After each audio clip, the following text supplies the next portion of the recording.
नन्ही कली सोनपरी चांद दुलारे।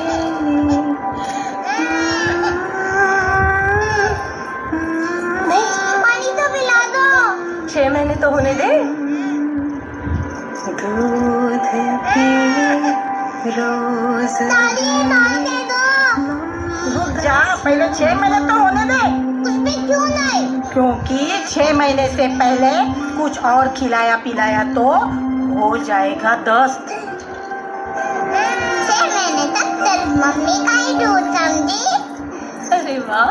बच्चे की सलामती, अच्छी सेहत और मस्तिष्क के पूर्ण विकास के लिए स्तनपान बहुत ही जरूरी है। आइए हम सब मिलकर अपने बच्चों को एक बेहतरीन शुरुआत दें, स्तनपान के लिए पूर्ण सहयोग दें। नमस्कार दोस्तों, एक बार फिर से आपका स्वागत है आपके अपने शो सेहत सही लाभ कई में, और मैं हूँ आपकी होस्ट मधु। दोस्तों, जब हम सेहत की बातें करते हैं तो कई ऐसी चीजें होती हैं जिन्हें हम नजरअंदाज कर देते हैं, लेकिन वो हमारे पूरे स्वास्थ्य पर असर करती है। इनमें से एक है मेंस्ट्रुअल हाइजीन, यानी मासिक धर्म स्वच्छता। दुनिया की 50% जनसंख्या मेंस्ट्रुएशन अनुभव करती है, लेकिन फिर भी हम इसके बारे में बात करने से हिचकिचाते हैं, शर्म महसूस करते हैं, घरों में स्कूलों में बात नहीं करते हैं। बिल्कुल सही कह रही हैं आप मधु। सभी श्रोताओं को मेरा प्यार भरा नमस्कार। दोस्तों, ये बात सच है कि हम मेंस्ट्रुएशन यानी मासिक धर्म और उससे जुड़ी हुई बातों पर चर्चा नहीं करते, लेकिन ये भी सच है कि आज की नई पीढ़ी अब खुलकर बात करने के लिए तैयार है। जी बिल्कुल, लेकिन अभी भी बहुत कम। हमारे गांव में बात करना तो दूर, बल्कि सदियों से चले आ रहे इससे जुड़े हुए भ्रम और रूढ़िवादी प्रथाओं को बढ़ावा दिया जाता है।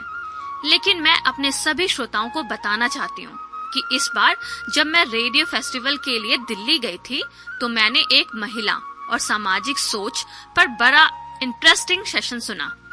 आपको पता है, उसमें एक प्राइवेट चैनल की बहुत मशहूर महिला आरजे जैसे ही मंच पर आई और बोली, भाई मैं कुर्सी पर पांव ऊपर करके बैठूंगी क्योंकि मुझे पीरियड्स हो रहा है, कृपया बुरा न माने। उन्होंने कहा कि मासिक धर्म के कारण उनकी पीठ में भी दर्द है, इसलिए उन्हें आराम से बैठना है। कुछ सेकंड के लिए तो हॉल में बैठे सभी लोग स्तब्ध हो गए। फिर किसी ने ताली बजाई और हॉल तालियों की गड़गड़ाहट से भर गया। जो शो को मॉडरेट कर रहे थे उन्होंने भी उस आरजे की सराहना करते हुए कहा कि यदि और महिलाएं भी इस प्रकार से खुलकर बात करें तो शायद मासिक धर्म जैसे मुद्दों पर चर्चाएं नॉर्मल समझी जाने लगेंगी। ये तो वाकई में बहुत बड़ी बात है कि एक 300-400 लोगों की सभा में कोई महिला इस प्रकार खुलकर बात करे। और अब मैं भी अपना अनुभव आपके साथ साझा करना चाहती हूँ। मैं जब यहाँ आ रही थी तो मैंने सुना और देखा भी कि पड़ोस की सुनंदा जी अपनी बेटी को अपने आंगन में खड़ा करके बोल रही थी कि रसोई में मत जाना, जो खाना होगा बताना, मैं ला कर दूंगी, और कपड़े भी एक ही जोड़ी पहनना, बार बार बदलना नहीं। आप टीकन देवी यानी कि मुझे तो जानते ही हैं। मैंने तुरंत दरवाजा पूरा खोला और अंदर चली गई। मैंने उनसे पूछा कि क्यों, क्या हुआ बिटिया को? धीरे से मेरे कान में फुसफुस कर बोली, अरे धीरे बोलो, उसे मासिक धर्म हो रहा है। अरे ये तो बड़े अफसोस की बात है कि आज भी ऐसी धारणाएं हमारे समाज में प्रचलित हैं। लेकिन आपने क्या किया? उन्हें बताया कि इसमें धीरे बोलने, एक ही जोड़ी कपड़े पहनने या छुआछूत करने की जरूरत नहीं है। ये तो हर महिला के साथ होता है और ये कोई बीमारी नहीं है। तो क्यों ना हम अपने सभी सुनने वालों को, महिला, पुरुष, लड़के लड़कियों को, बूढ़े जवान, सभी को मेंस्ट्रुअल हाइजीन यानी मासिक धर्म, जिसका सेहत से डायरेक्ट लिंक है, के बारे में बताएं। शायद हमारा प्रोग्राम सुनकर कुछ वहम, भ्रम और सोच में परिवर्तन आ जाए। बिल्कुल, और आज का दिन भी इस बात पर चर्चा करने के लिए बिल्कुल सही है। आज 28 मई है और आज वर्ल्ड मेंस्ट्रुअल हाइजीन डे भी है। मुझे तो पता ही नहीं था कि मासिक धर्म के दौरान साफ सफाई रखने पर बात करने के लिए भी एक दिवस होता है। मधु, अभी तो आपको बहुत कुछ पता ही नहीं है, इसलिए तो मैं और सेहतिया सिंह जी आपके साथ इस सीखने, सिखाने और ज्ञान बांटने के मुहिम में जुड़ गए हैं। आपके इस कार्यक्रम सेहत सही लाभ कई के चलते हम भी हर सप्ताह कुछ नया सीखते हैं। हमारे श्रोताओं के साथ सेहत से जुड़ी ढेर सारी बातें करने का मौका मिलता है।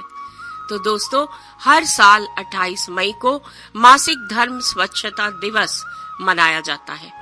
इस दिन का मकसद होता है कि हम मासिक धर्म को लेकर फैली गलत फहमियों को दूर करें और साफ सफाई को बढ़ावा दें। तो ये दिन कब से मनाया जा रहा है दीदी? यह दिन सबसे पहले 2014 में मनाया गया था। इसकी शुरुआत जर्मनी की एक संस्था वॉश यूनाइटेड ने की थी, जिसका उद्देश्य स्वच्छता, स्वच्छ जल और हाथ धोने जैसी आदतों को बढ़ावा देना है। तब से हर वर्ष यह दिन वैश्विक स्तर पर लोगों को स्वच्छता और स्वास्थ्य के महत्व के प्रति जागरूक करने के लिए मनाया जाता है और हर वर्ष ये एक नई थीम देते हैं। तो फिर इस साल मेंस्ट्रुअल हाइजीन डे का विषय क्या है? इस साल का थीम है पीरियड फ्रेंडली वर्ल्ड के लिए एक साथ। मतलब हम सब मिलकर ऐसा माहौल बनाएं जहां कोई लड़की या महिला सिर्फ इसलिए पीछे न रह जाए क्योंकि वो पीरियड्स में है। जी श्रोताओं, मैं आपको एक ऐसी जानकारी देना चाहूंगी जिससे आप बहुत चक्के रह जाएंगे। क्या आप जानते हैं दुनिया में हर दिन करीब 80 करोड़ महिला मासिक धर्म से होती हैं और इसके दौरान होने वाली कोई स्वास्थ्य संबंधी बात या साफ सफाई या फिर पोषण की हम बात ही नहीं करते हैं। जो बात होती है वो केवल पीरियड्स को लेकर जो मान्यताएं चली आ रही हैं वही होती है। जैसे पीरियड्स के दौरान महिला कहीं खाने पीने की चीजों के आसपास ना आए, पूजा में ना बैठे, मंदिर में ना जाए क्योंकि वो अशुद्ध माना जाता है। लड़कियों को स्कूल जाने से भी रोक दिया जाता है। कई जगहों पर बच्चियों को शादी के लिए तैयार मान लिया जाता है, मानो कि बस इसलिए कि उन्हें पहली बार पीरियड्स हुआ। और यही सोच उन्हें शिक्षा, स्वास्थ्य और आत्मसम्मान से दूर कर देती है। बहुत सी लड़कियां स्कूल नहीं जाती क्योंकि उनके पास सैनिटरी पैड्स नहीं होते या स्कूल में शौचालय की सुविधा नहीं होती और बहुत सी जगह पानी की कमी होती है। उसके कारण भी पीरियड्स के दौरान बहुत सी समस्याओं का सामना करना पड़ता है। सबसे पहले हमें यह समझना होगा कि मासिक धर्म कोई बीमारी नहीं है, ये एक सामान्य जैविक प्रक्रिया है। हमें इसे सामान्य बात की तरह अपनाना होगा। दूसरी बात यह कि अनेक प्रथाओं के कारण और सुविधाओं की कमी के कारण महिलाएं अपनी देखभाल नहीं कर पाती। वो किस दौर से गुजरती है उसे सिर्फ एक महिला ही समझती है। आपकी बात 50% सही और 50% सही नहीं है। जो भी थोड़े सेंसिटिव और पढ़े लिखे लोग हैं वो सख्त हैं कि मासिक धर्म से पहले कई महिलाओं को शारीरिक या मानसिक परेशानी होती है जिसे प्री मेंस्ट्रुअल सिंड्रोम यानी PMS कहते हैं। जैसे चिड़चिड़ापन, पीठ दर्द, सिर दर्द, ब्रेस्ट में दर्द, नींद न आना आदि। मुझे खुशी हुई यह सुनकर। और PMS हर महिला को अलग तरह से प्रभावित करता है। ये हार्मोन के बदलाव की वजह से होता है। कुछ महिलाओं को ज्यादा असर होता है और कुछ को कम। लेकिन हमें ये समझना चाहिए कि PMS को लेकर भी कई गलत धारणाएं हैं। जैसे कि हर महिला PMS में मूडी हो जाती है या काम नहीं कर सकती, ये बिल्कुल गलत है। हर व्यक्ति अलग होता है। कुछ महिलाओं को पीरियड्स में काफी पीठ और पेट में दर्द होता है, कुछ को उल्टी होती है और कुछ के चेहरे पर दाने निकल आते हैं। पीरियड्स के पहले वाटर रिटेंशन हो सकता है, चेहरा और शरीर थोड़ा भारी हो जाता है और कई महिलाओं को कोई भी परेशानी नहीं होती। और एक जरूरी बात, क्या आप जानते हैं कि कोई महिला पीरियड्स में भी प्रेग्नेंट हो सकती है? जी हाँ, ये सच है। सही कहा। लोग सोचते हैं कि पीरियड्स के दौरान सेक्स करने से प्रेगनेंसी नहीं हो सकती, लेकिन ये गलतफहमी है, खासकर अगर महिला की साइकिल अनियमित हो। अब थोड़ा सा मेंस्ट्रुअल हाइजीन की भी बात कर लेते हैं। टीकन भाभी, आप हमारे श्रोताओं को थोड़ा मेंस्ट्रुअल हाइजीन के बारे में भी बता दें। मासिक धर्म के दौरान साफ सफाई का विशेष ध्यान रखना बहुत जरूरी है। सबसे पहले तो हमें ये समझना होगा कि महिलाएं इस दौरान क्या इस्तेमाल करती हैं। कई महिला सैनिटरी पैड इस्तेमाल करती हैं, कुछ महिला टैम्पून से इस्तेमाल करती हैं और अब काफी कामकाजी शहरी महिलाएं मेंस्ट्रुअल कप का इस्तेमाल करती हैं। तो क्या हर एक साधन के लिए अलग अलग सफाई के तरीके होते हैं? सफाई तो सभी साधनों के लिए सेम ही है। इस समय इस्तेमाल किए जा रहे कपड़े, सैनिटरी पैड, टैम्पून्स या हर 4-6 घंटे में बदलना चाहिए और मेंस्ट्रुअल कप को हर 4 से 6 घंटे में खाली करना चाहिए ताकि संक्रमण से बचा जा सके। लेकिन डिस्पोजल या बदलने के बाद कहाँ फेंकें, कहाँ धोएं और कहाँ खाली करें? ये बहुत जरूरी सवाल है, ध्यान से सुनिए। इस्तेमाल किए गए सैनिटरी पैड्स को कभी भी इधर उधर या खुले में नहीं फेंकना चाहिए। उन्हें किसी पुराने कागज या अखबार में अच्छे से लपेटे और फिर ढक्कन वाले कूड़ेदान में डाल दें। कभी भी पैड को शौचालय में फ्लश न करें, इससे नाली जाम हो सकती है। टैम्पून भी ऐसे ही डिस्पोज किए जाते हैं, लपेटकर बंद डस्टबिन में। अगर कोई कपड़ा इस्तेमाल कर रही हैं, तो उसे अच्छे से साबुन और साफ पानी से धोकर धूप में सुखाना चाहिए ताकि उसमें कोई जीवाणु न बचे। यदि आपको उसे दोबारा नहीं इस्तेमाल करना, कम से कम 2 फुट का गड्ढा खोदे और उसमें उसे दबा दे और अच्छे से मिट्टी से बंद कर दे, जिससे कि कुत्ते या बिल्ली उसे बाहर न निकाल सके। और मेंस्ट्रुअल कप की बात करें तो उसे हर 4-6 घंटे में साफ हाथों से निकालकर किसी टॉयलेट में खाली करके पानी डाल दें। कप को साफ पानी से धोए और दोबारा इस्तेमाल करें।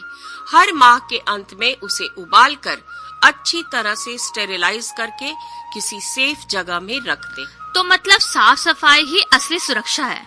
बिल्कुल, जितनी अच्छी सफाई उतनी ही अच्छी सेहत। और जब हम खुद ध्यान रखेंगे तो अगली पीढ़ी को भी सही जानकारी दे पाएंगे। क्या और भी कुछ चीजों का ध्यान रखना चाहिए दीदी? बिल्कुल, बहुत कुछ बताना है अभी। हर बार पैड बदलने से पहले और बाद में हाथों को साबुन से धोना चाहिए। जननांगों की सफाई के लिए केवल साफ पानी का उपयोग करें और तेज या सुगंधित साबुनों से बचें, क्योंकि ये पीएच संतुलन बिगाड़ सकते हैं। हमेशा सूखे और साफ कॉटन अंडरवियर पहने और गीले या गंदे कपड़े तुरंत बदल दें। यदि किसी भी प्रकार की जलन, खुजली, बदबू या असामान्य डिस्चार्ज हो तो बिना देर किए डॉक्टर से संपर्क करें। मासिक धर्म के दौरान स्वच्छता बनाए रखना न केवल शरीर के लिए जरूरी है, बल्कि आत्म सम्मान और आत्मविश्वास के लिए भी महत्वपूर्ण है। बहनें, भाभियां और आदरणीय माताएं, ये याद रखें कि इस्तेमाल किए गए पैड्स, टैम्पॉन्स या कपड़े को खुले में ना फेंकें। उन्हें पेपर में लपेटकर ढक्कन वाले कूड़ेदान में डालें या 2 फुट के गड्ढे में दबाएं। और अगर आप सैनिटरी पैड को भी गाड़ते हैं तो उसमें से प्लास्टिक की शीट को निकालकर कूड़ेदान में डालें। दीदी, लेकिन मासिक धर्म को लेकर भी बहुत सारे भ्रम हैं। क्या उसके बारे में भी हम थोड़ी बातें कर सकते हैं? इस सवाल जवाब के राउंड के लिए तो मैं हमेशा तैयार रहती हूँ, पूछिए। मासिक धर्म के समय खाना नहीं बनाना चाहिए, पीरियड्स वाली लड़कियां अशुद्ध होती हैं, उन्हें मंदिर नहीं जाना चाहिए, ये सिर्फ अंधविश्वास है या सही है?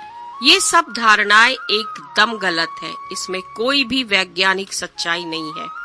ऐसी सभी भ्रांतियों को खत्म करना होगा। क्या ये सच है कि नेपाल में कुछ जगहों पर लड़कियों को पीरियड्स के दौरान घर से बाहर जानवरों के बाड़े में रहना पड़ता है? दुर्भाग्यवश यह सही है, लेकिन ये प्रथा गलत है। ये बहुत खतरनाक भी है। जानवरों का खतरा, ठंड और अकेलापन वैसे ही महिलाओं को अंदर से कमजोर कर देती है और उनके आत्मसम्मान को ठेस पहुंचाती है। साथ ही हमें लड़कों और पुरुषों को भी इन बातों में शामिल करना होगा। जब तक वे समझेंगे नहीं, बदलाव नहीं आएगा। पर भाभी, पुरुष और किशोर कैसे भाग ले सकते हैं इसमें? जरा हमारे श्रोताओं को तो बताइए। पुरुष और किशोर अपनी माताओं और बहनों को मासिक धर्म के दिनों में घरेलू कामकाज में थोड़ा योगदान दे, जो कि ऐसे भी देना चाहिए। साथ ही उनका थोड़ा ध्यान रखना चाहिए। और एक बात, और हमें पर्यावरण का भी ध्यान रखना होगा।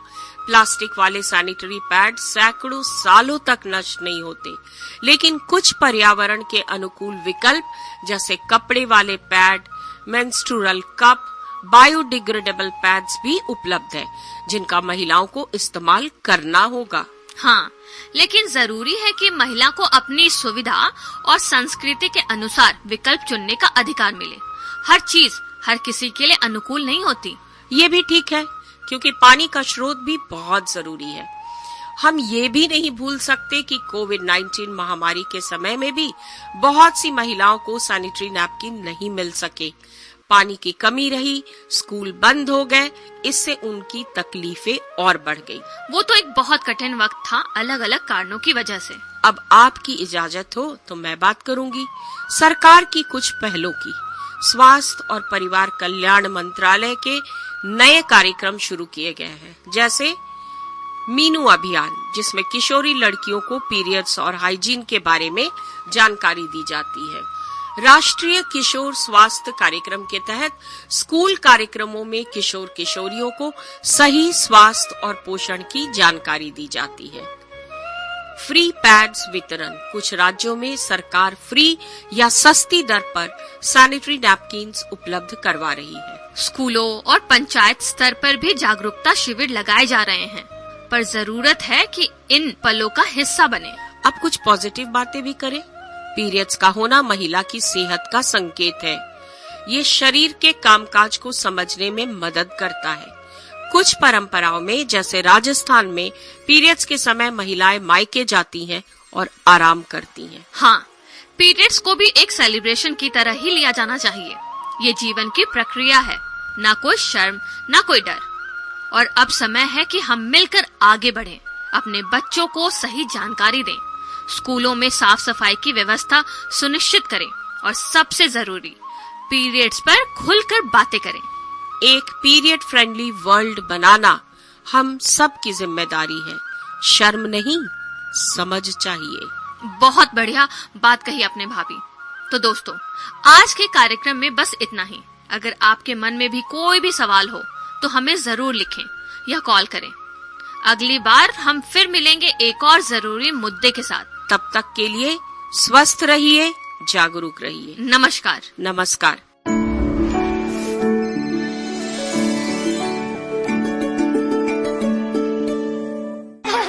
देखिए क्या लिखा है इधर। अरे वाह, हमारी बेटी फिर अव्वल नंबर पर। देखा, आंगनवाड़ी दीदी की सलाह मानने का फल हमें मिल ही गया। याद है? कितने महीने की हो गई है मुन्नी?